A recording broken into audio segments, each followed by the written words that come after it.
like to invite her children, Ellen, Jill, and Joel, and her daughter-in-law, Sherry, to please come on up.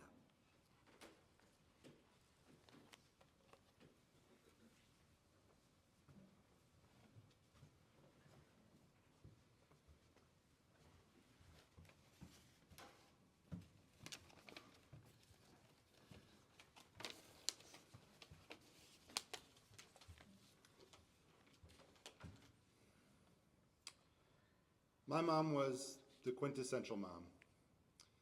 I know some of you may think that your mom is the quintessential mom. Some of you may even think that you are the quintessential mom. But I'm here to tell you, you're wrong. Because my mom was. It was her superpower. Despite losing her own mother at a young age, she made being a parent seem natural and easy. She was always there. Not just for us, but our friends as well. She was always kind and loving to everyone she encountered. Which is not to say that she was a pushover. She was a very strict mom. We had a lot of rules we had to follow, and she was a stickler about good behavior. There was definitely a proper way to behave, and that was the only acceptable way to live.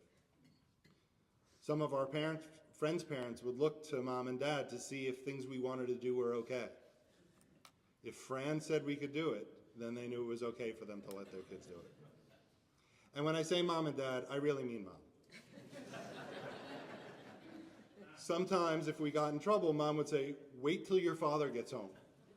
And we would say, "Can we please?" Because she was much tougher than he was. But even though she was tough and strict, she was always fair. She didn't care how we did or what we achieved, but she insisted that we give it our all. She always said, "Just do your best, and better than the best you cannot do." And kindness was always important. She always made us reach out to the unpopular kids. She knew how hard it must be for them, and while we didn't always enjoy being the instrument of her empathy, looking back, that kind of compassion was just so her. Now, many of us behave that way because we're good people and that's how we've been trained to act. But the truly amazing thing about her was that with her, it wasn't just good upbringing, it was her deepest nature. And that was made evident especially in the last years of her life. Many people with dementia lose the ability to remember the training, and their underlying anger and frustration would come to the fore and they became difficult. But mom was never like that. To the end, she was always kind and loving, smiling and lovely to be around. Even when she wasn't 100% sure who she was talking to, she was always asking how they were doing.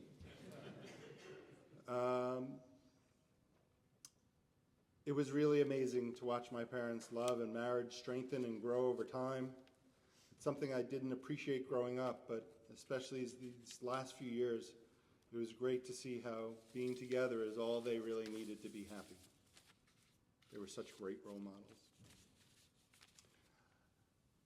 I want to give a special thank you to the aides, these amazing women who cared for her and helped make the last years of her life so happy. And thank you all for coming to honor my mom.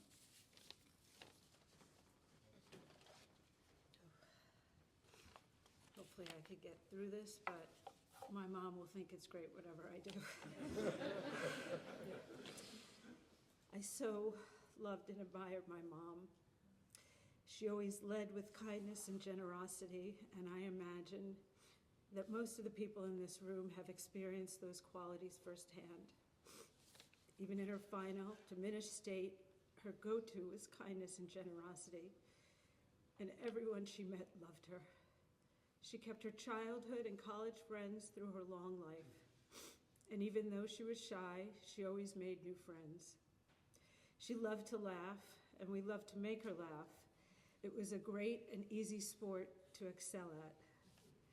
She was a teacher and first taught in Brownsville, Brooklyn, one of the poorest communities in the state. And when she taught at PS 150 in the late 1950s and early 60s, she saw the poverty firsthand. She would meet her students at the local coffee shop before school so she could buy breakfast for anyone who needed food. It was often their only meal of the day.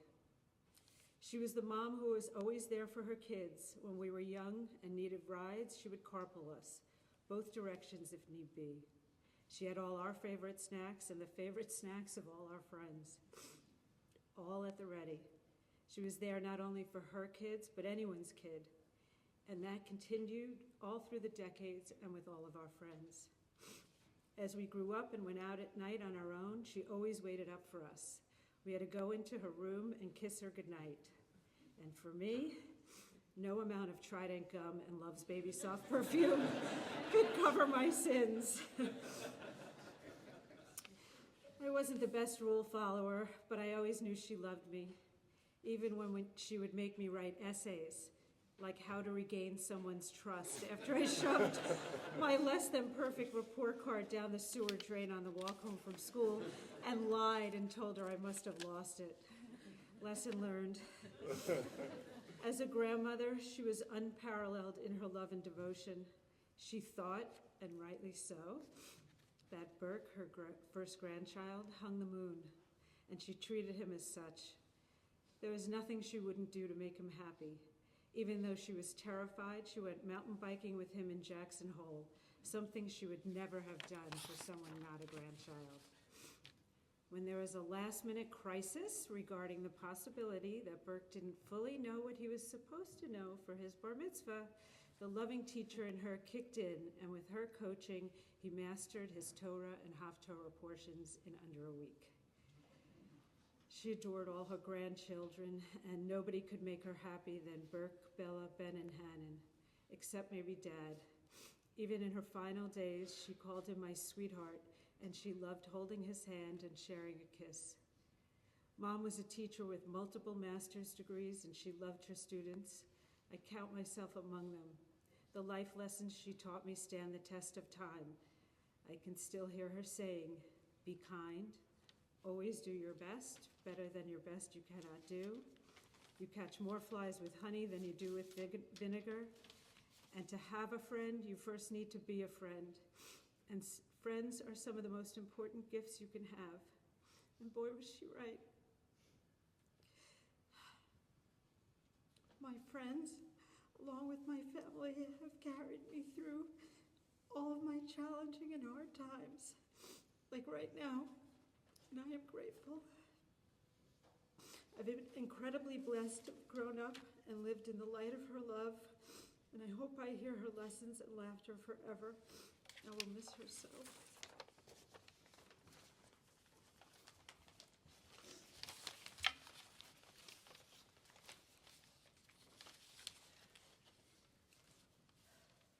Rabbi Stoller asked us what lessons we learned from my mom, and there are too many to recount here. We've been discussing them and will continue to. I think there were three key components of the nature of my mom's legendary kindness. One was empathy. She truly understood what people felt, or she tried. A second was duty. There were certain things that you had to do, even if you didn't want to. And the third was confidence, just doing the right thing without embarrassment or second-guessing yourself. I am going to speak not to the empathy because there's so much to say it would fill pages. I want to go to the other two, duty and confidence. I went through some of the letters my mother wrote to me in camp, and you must understand, my mother was probably the only mother who wrote not only every single day, but 3 unique letters every single day to each of us. And in terms of duty, my mother had all these wonderful things she'd share, the notes about, I hope the girls in bunk 16 are no longer a problem. We'd have all that. But the letter would end with kind but firm instructions. So I will read an example. This is from July of 1974. Please do not forget to write to, and now there's a list of, it's just 8, and each one has a circle. So, and some of the people are there, children are here today. Aunt Barbara and Uncle Harvey, Jill Summer, On the stationery she gave you before you left, Grandma and Grandpa, Bernice, Aunt Lenore, Uncle Ira, Greg, Sharon, Brian, Nadine and Harris, our next door neighbors, and then there's just one more, the 8th. All those who write to you! Exclamation point. And I should note that a few weeks later, she had run into the person, Ruth Bandel, who she referred to as Mrs. Bandel. Evidently, Terry Bandel went to the mailbox every day looking for a letter from me. So she knows I'm busy, but please, she really misses you. I know you're busy, but if you can, write to her. So my mother had a sense of duty, and I will say there were times I resented it. I had all these checklists of all the people I had to write to, all the gifts I had to bring back from Europe on my Eurail tour. But actually, that is some of the glue that holds things together in the periods when you're not in touch enough to know really what someone's feeling. So that is a thing, there's duty. And then the last thing is confidence. And Joel said it, my mother was shy in certain respects. She was very expansive with people she knew well, but shy with people she didn't. But boy, did she have confidence about what the moment required. And I'll give you some examples of moments that called for someone to march in without any self-doubt. Miss Nipper, my kindergarten teacher, was teaching her first class on her own, not as an assistant teacher.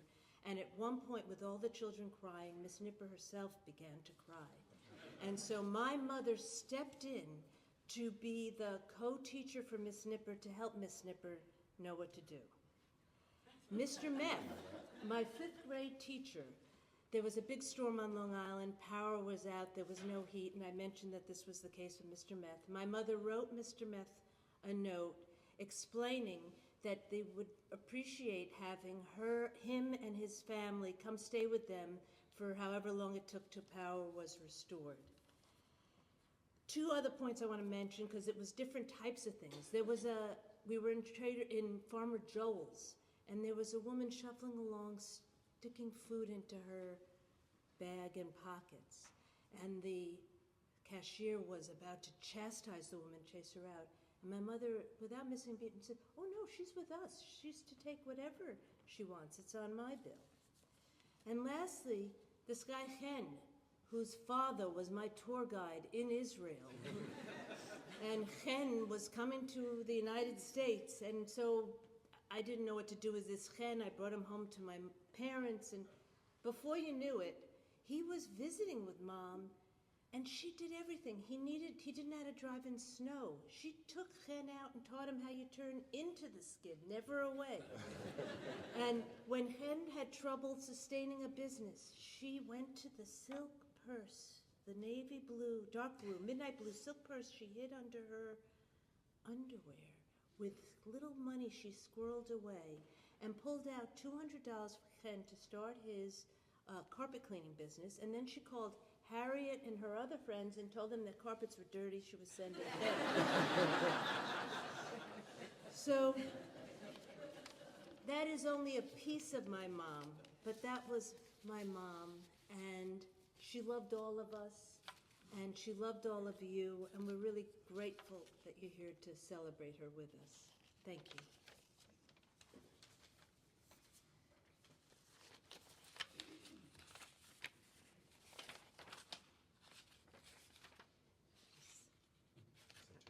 I don't even know what I did. Okay. Thank you for being here today to honor the incredible life of my mother-in-law, Fran. While the title mother-in-law often comes with its own stereotypes, she completely redefined what it meant to me. I first met her as a 16-year-old girl when Joel and I began our journey together, and from that moment, she embraced me as part of the family. Over the years, we created countless cherished memories, and as I celebrate 30 years of marriage to Joel this year, I am deeply thankful for the love she brought into our life and our children's lives. Fran wasn't just my mother-in-law. She was like a second mother to me. We spent so much time together as a family as she and Carl lived around the corner from us in Great Neck and was there for every moment, big and small. Her warmth, her kindness, and her genuine care for others made it easy for anyone to feel at home in her presence. I remember the moment she asked for my 8x10 bat mitzvah portrait to be displayed alongside those of her children in her Florida home. It was such a small gesture, yet it carried so much love. To her, I wasn't just the in-law. I was one of her kids.